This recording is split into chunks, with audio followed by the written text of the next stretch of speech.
Eno y'ensonga lwaki ba Foot Soldier bajja kuvuma Bobi Wine olunaku lumu n'olubuto lumulume n'abakulembeze ba National Unity Platform nga babatandiseeko.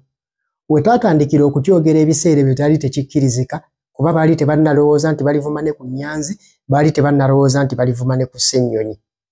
Eno y'ensonga lwaki abakulembeze bonna abasinga kaseera kana abajja okuvuganya President Museveni baba bakimanyi nti tebagenda kumuwangula kubanga baba bamaze okukola assessment ku ngeri gye yeekuttemu nga bamaze n'okukola assessment mu byalo eyo nga bakimanyi nti eri tosaala abantu abasinga bakyali kwenaale bagenda bavaayo mpola ku space ya wansi nnyo. Kaakati bo olw'okuba baba baagala okubeera ba leader of opposition nga baagala ababaka abangi mu bitundu ebirimu okukyamuukirira ebitegeddeko ku nsi bw'etambula, bajja ne bakola ebisuubizo bingi ne balimba ne bakakasa abantu bano nti tugenda kubawa obuwanguzi ku luno tumutwala.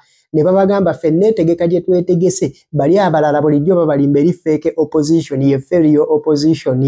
Kakati abantu ne babeera ne over expectations ne bakozesa aggressiveness nyingi ne bavuma ne bawemula ne balwana kufiirawo.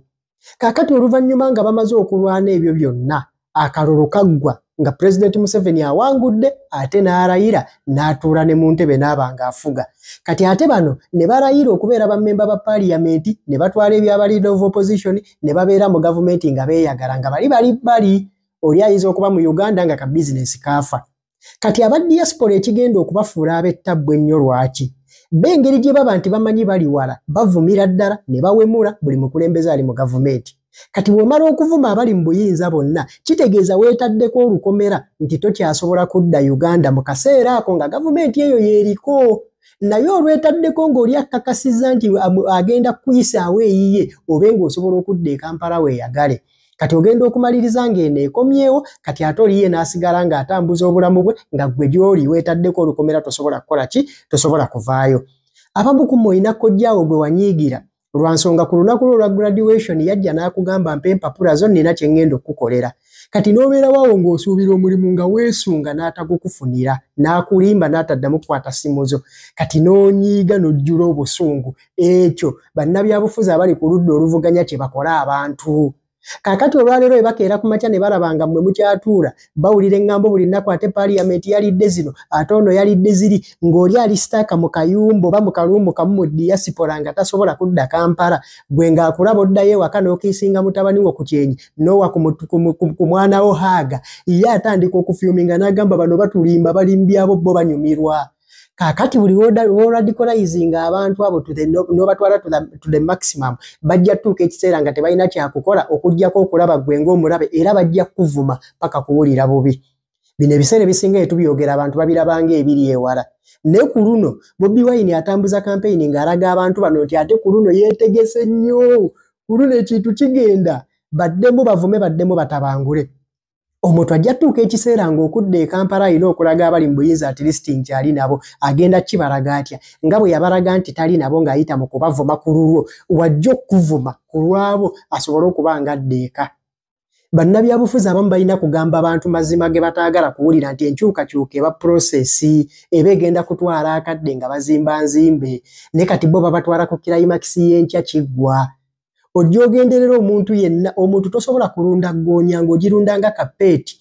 Peeti bwe buno bukkapakapa bwammwe obwabwa bwe mubeera nawe ewaka tosobola kulonda ggoonya n'ogirunda nga peeti.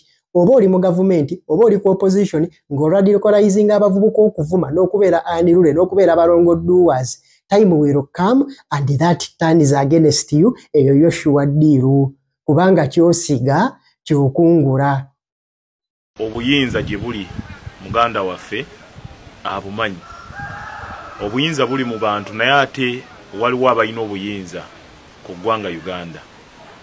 Mu ngeri enjawulo nja kusaba atunuleko ku luguudo olwo olw'eggulu, mu ngeri endala atunuleko ku luguudo lw'e Nakasero, mu ngeri endala atunuleko ku luguudo lw'Embuya anoonye ku balina obuyinza kubanga kikulaga lwatu nti kati state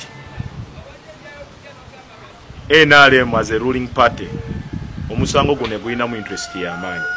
Ate ffe ng'abakulembeze interest zaffe zakubeera ntuweereza abantu. So wakati mu kubeera ntuweereza abantu twagala obukulembeze obutuuka ku buntu wa wansi era kyensuubidde nti oba oliawo bandibadde bawa bannakawempe omwaganya guno omwaka ogumu ogusigadde n'obutono na ssente yamu w'omusolo ffe tumakinze 226 anti bwe mugamba anoonye ku nguudo ezo kubanga petition nnyingi nnyo tuzirabye nga oluusi zisalwa ng'ekisanja kikola kikigwako abantu baba banyiza amapeesa gaabwe mu abantu ba bulijjo omuntu wa wansi ono ategeerera politics wano ow'okumpi aleeta omugeraageranya naffe abamutegeerera ewala ffe tumanyi what takes someone okubeera mu parliament era kikitegeeza ki omuntu okubeera mu parliament ebbanga tono nnyo n'abeera nti avaayo so kyamukisa mubi nnyo nti muganda waffe kooti yakoze eki kooti yakawaŋŋamudde naye era ajja kuteekayo apiiru state bwebeera nga musango guno egulinamu interest n'apiiru eyinza okuwulira mu nnaku nnya ne bagamba akakiiko k'ebyokulonda kateeketeeke okulonda okuddamu okulonda senga kuba kulangiriddwa kuddibwemu ekintu kye saagala naye bwe kijja nti kulangiriddwa akakiiko k'ebyo palamenti ewandikidde akakiiko k'ebyokulonda kateeketeeke okulonda luwemba wendi ku bbalo era luwemba wendi nja kuvuganya ku bwa Namunigina okusigala nti ntuuse eddoboozi ly'abannakawempe North mu palamenti e 11